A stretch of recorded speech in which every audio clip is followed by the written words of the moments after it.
Good morning everyone and fellow workers in government. I am grateful to Philippine Statistics Authority for this data dissemination forum relative to the results of the 2024 economic performance of Negros Oriental. This endeavor has tremendously helped us as planners and as the technical arm of the provincial government. This will also serve as guide to our leaders in their decision making. Based on PSA's official data release on the economic performance of the region, the province, the Negros Oriental's gross domestic product grew by 5.4% in 2024, although this growth rate is lower compared to the 2023 level, which was recorded at 7.2%. This growth in 2024 is attributed to the good performance of the industry sector, which grew at 9%, and by the services sector at 8.9%. Unfortunately, the agriculture, forestry, and fishing sector experienced a poor performance in 2024 with a negative 12.8% growth rate. The good performance of the industry and services sectors can be attributed to the construction industry, accommodation and food service activities, financial and insurance activities, among others. Accommodation and food service is closely related to the tourism industry. This good performance of the industry is buoyed by the big increase in tourist arrivals recorded at 828,249 in 2024. The construction industry did perform very well in 2024 with a very impressive growth of 20.8%. It should be noted that with the booming construction sector, employment by construction workers will also rise. All these give way to the much improved local business climate with the support of the private sector through the province's strong collaborations with the Negros Oriental Chamber of Commerce and Industry, NOCSI, as well as the active participation of civil society organizations. DTI's extensive industry development and promotion programs, exports and investments, likewise provided the necessary extensive push to our economy through linkages with the right buyers via matchmaking activities during participations in local and international trade fairs, bazaars, and one-on-one meetings. The progressive rise in the presence of information and communication technology, ICT, and business processing outsourcing, BPO companies operating the province also contributes largely to the local economy. BPO investments create not only jobs for customer service, but also data for data analysts, administrative staff, and even managers. BPOs also create indirect jobs in various support services like catering, security, maintenance, transportation, and so much more. The Department of Science and Technology, DOST, also funds science and technology projects to improve productivity and quality of life for Filipinos. Their programs strengthen the S&T sectors through research and development, technology transfer, human research development, among others.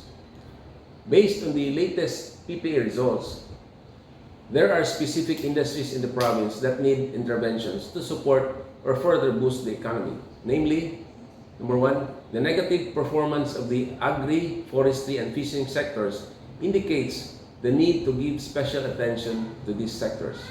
It should also be emphasized that poverty incidence is highest in these sectors. Thus, when these sectors are economically improved, poverty incidence is expected to decline. The IT BPO industry requires investors to provide ready and available workspace and facilities for new accounts, ease and availability of transport and commute for BPO employees during non-working days and holidays, and a stable internet connectivity. Likewise, higher education institutions need graduate students who are readily employable by the IT BPO industry. 3. Investment conducive policies and an anti-red tape business processing system are catalysts for positive business environment. Definitely, the PPA results provide a very good basis for the province's economic direction for the coming years. The provincial economic targets include the following. For agriculture, development of underutilized areas, improving farm productivity by providing fertilizer assistance, irrigation, post-harvest facilities, among others. For healthcare, expansion of health facilities and services and allowing easy access to these facilities by the people. For tourism, enhancing tourist destinations, tourist promotion activities, developing more tourism circuits. For physical connectivity, build infrastructure such as roads and bridges to promote connectivity and enhance economic exchange of goods and service.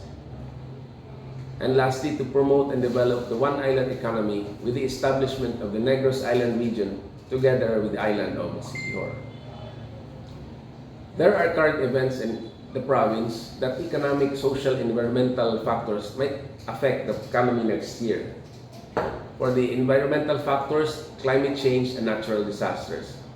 The eruption of Canlaon volcano in December 2024, the numerous earthquakes attributed to this, and the many typhoons that have hit the province, resulting to the loss of lives, injuries, displaced families, property damage, and economic disruption.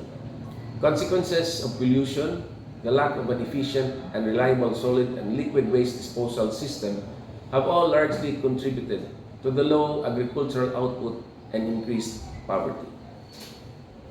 For economic factors, increased unemployment rate, inflation, and increased interest rates and tax policies.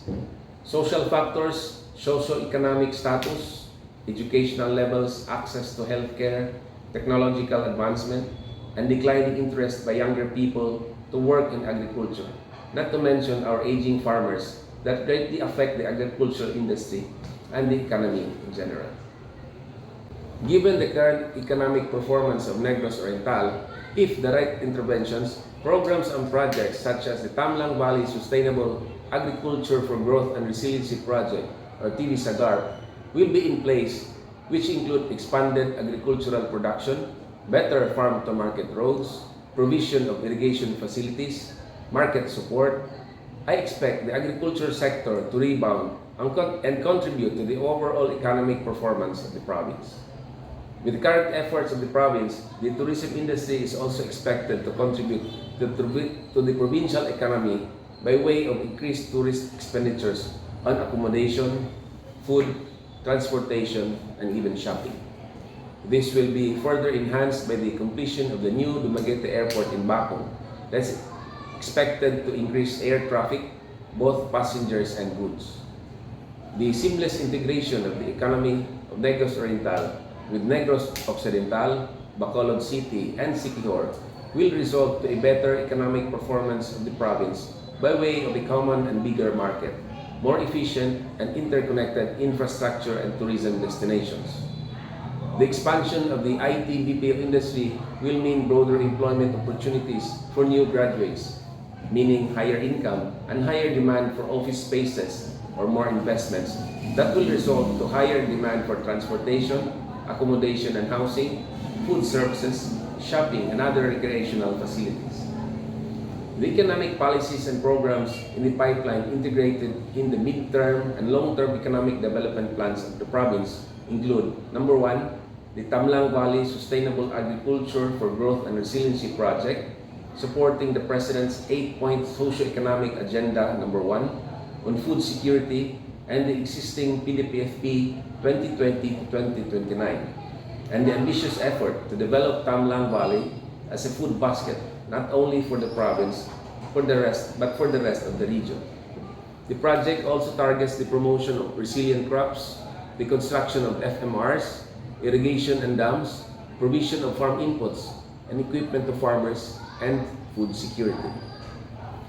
Supporting the President's 8-point agenda, number 4 on healthcare, it gives due emphasis and commitment to improving and enhancing the province's health infrastructure facilities through the ongoing construction of the Negros Oriental Medical City amounting to 3.3 billion pesos and the rehabilitation and improvement of the 3 district hospitals, namely the Gihulngan, Bais, and Bayon district hospitals at 100 million pesos each. 3. Institutionalization of tourism promotions, beginning with the creation of the tourism unit as a department, boosting of tourism programs and activities, province-wide roadshows highlighting the different tourism activities of the cities and municipalities, and identifying new and untapped natural resources with tourism potential. Number 4, the construction of the new Negros Oriental Government Center amounting to 1.460 billion pesos, which will allow a more efficient provision of services and facilities. Number 5, the establishment of rice processing centers and cold storage post-harvest facilities per district of the province. Number 6, proposed Trans-Negros Highway or the Negros Spine that will shorten travel time between Dumaguete City and Bacolod City. Number 7, the relocation of the Tabo Sapao to a new and bigger site near the diversion road in Barangay Batingil, Dumaguete City. Number 8, the new Dumaguete Airport, expected to connect the province to more destinations, both domestic and foreign. And number 9, the development of major seaports, particularly in Baez City and Santa Catalina, which are expected to enhance connectivity, reduce costs of logistics, and create more employment. The Provincial Product Accounts, or PPAs, have greatly contributed to our economic and development planning. The PPAs allow better analysis of economic performance at the provincial level and provide timely and more responsive interventions such as effective policies, programs, and projects. The PPAs are also a very good reference to the private sector in their investment decision-making. The following are recommendations or suggestions and even requests for assistance to enhance data support for PPA compilation.